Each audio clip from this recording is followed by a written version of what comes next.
Hello everyone, आप सबने नट का खेल तो देखा ही होगा।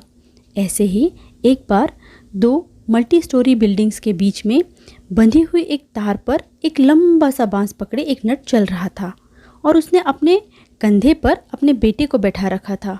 सैकड़ों हजारों लोग दम साधे देख रहे थे और धीरे धीरे वह आगे बढ़ रहा था, सधे कदमों से तेज हवा से जूझते हुए अपनी और अपने बेटे की ज़िंदगी दांव पर लगाकर उस कलाकार ने उस पूरी दूरी को तय कर लिया। भीड़ में खुशी मच गई, सब उछलने लगे, तालियां बजाने लगे, सीटियां बजने लगी। लोग उस कलाकार की फ़ोटो खींच रहे थे, उसके साथ सेल्फी ले रहे थे, उससे हाथ मिला रहे थे। और वो कलाकार भीड़ के पास आया और भीड़ को बोला, क्या आपको विश्वास है कि मैं ये दोबारा भी कर सकता हूँ? भीड़ चिल्लाई, हाँ हाँ तुम कर सकते हो। उसने फिर पूछा, क्या आपको सचमुच विश्वास है? भीड़ पुनः चिल्लाई, हाँ हाँ हमें पूरा विश्वास है, हम तो शर्त भी लगा सकते हैं कि तुम सफलतापूर्वक इसे फिर से कर सकते हो, दोहरा सकते हो। कलाकार ने पुनः बोला, पूरा पूरा विश्वास है ना? भीड़ बोली, हाँ हाँ। कलाकार बोला, तो ठीक है, कोई मुझे अपना बच्चा दे दे, मैं उसे अपने कंधे पर बैठाकर रस्सी पर चलूँगा। फिर क्या, सामने चुप्पी, खामोशी, शांति फैल गई। कलाकार बोला, डर गए? अभी तो आपको विश्वास था कि मैं कर सकता हूँ। असल में यह आपका विश्वास है, मुझ में विश्वास नहीं है। बिलीव और ट्रस्ट, इन दोनों में बहुत थोड़ा सा फ़र्क है। हम सब बिलीव तो करते हैं कि भगवान है, लेकिन उस पर विश्वास नहीं करते, पूर्ण रूप से विश्वास नहीं करते हैं। अगर विश्वास करते तो हमें चिंता क्यों होती है, क्रोध क्यों आता है, तनाव क्यों होता है? हम अकेले कभी होते ही नहीं हैं। परमात्मा सदा हमारे साथ ही चल रहा है, अकेला कोई भी नहीं चल सकता। हमारे साथ परमात्मा चल रहा है, यह हमारे भीतर ही बैठा है। साथ चल रहा है यह कहना भी ठीक नहीं है। अकेले तो हम कभी चल ही नहीं सकते, अकेले तो हमारा होना भी नहीं हो सकता, अकेले तो हम श्वास भी नहीं ले सकते, हृदय भी नहीं धड़केगा।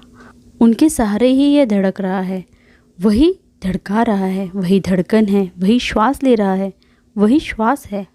नाम उसे कुछ भी दो, परमात्मा, आत्मा, यूनिवर्स, या जो चाहो कहना वह कहो, लेकिन वही है जो हम सब के भीतर मौजूद है।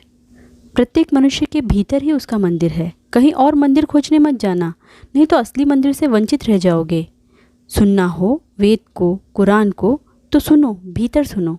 वहीं से उठते हैं उपनिषद, वहीं से उठती है वास्तविक भगवत वाणी। और जिसने नहीं सुनी वह लाख शब्दों को याद कर ले, कंठस्थ कर ले, बस वह तोते के जैसे बात हो जाएगी, उसका कोई भी मूल्य नहीं है। प्रभु का जो रास्ता है ना, बड़ा सीधा है और बड़ा उलझा भी है। बुद्धि से चलो तो बहुत उलझा है, भक्ति से चलो तो बड़ा सीधा है, विचार से चलो तो बहुत दूर, भाव से चलो तो बहुत पास, नज़रों से देखो तो कण कण में, अंतर मन से देखो तो जन जन में। वो ईश्वर जो आपके पूरे सिस्टम को चला रहा है, जो पूरे ब्रह्मांड को चला रहा है, क्या वो आपके जीवन को नहीं चला रहा है? कठिन परिस्थितियां आने पर हम घबरा जाते हैं, डर जाते हैं, उल्टे सीधे काम करने लगते हैं, क्रोध करने लगते हैं, स्ट्रेस लेने लगते हैं। कबीर कहते हैं, अन किए सब होए, तुमने किया कि बिगाड़ा? तुमने कर करके ही तो इतना बिगाड़ा है। इतनी लंबी यात्रा कर रहे हो, तुम ना करो, थोड़ी देर भी ना करके देखो, सब सुधर जाएगा। तुम चुप हुए कि सारी चीज़ें, आपकी आसपास की सारी चीज़ें ठीक होने लगती है। तुम मौन हुए कि जो विकृतियां हैं वो अपने आप ही बैठने लगती है। ऐसे ही जैसे नदी बहती है, कूड़ा करकट उठ आता है, तुम किनारे पर बैठ जाते हो, थोड़ी देर में कूड़ा करकट अपने से बह जाता है, धूल धवा सब नीचे बैठ जाती है। शांत हो जाइए, ईश्वर पर विश्वास रखिए और याद कीजिए, जीवन में कितने ही संघर्ष आपने झेले होंगे। हर संघर्ष के बाद आप एक नए रूप में वापस आए होंगे। हर संघर्ष के बाद हम एक कदम आगे ही बढ़ते हैं। इसलिए जैसे बच्चा क्या खाएगा, क्या पिएगा, क्या पहनेगा, इसका ध्यान बच्चा नहीं उसकी माँ रखती है, तो हमें भी क्या देना है और क्या नहीं देना है यह स्वयं भगवान देखते हैं।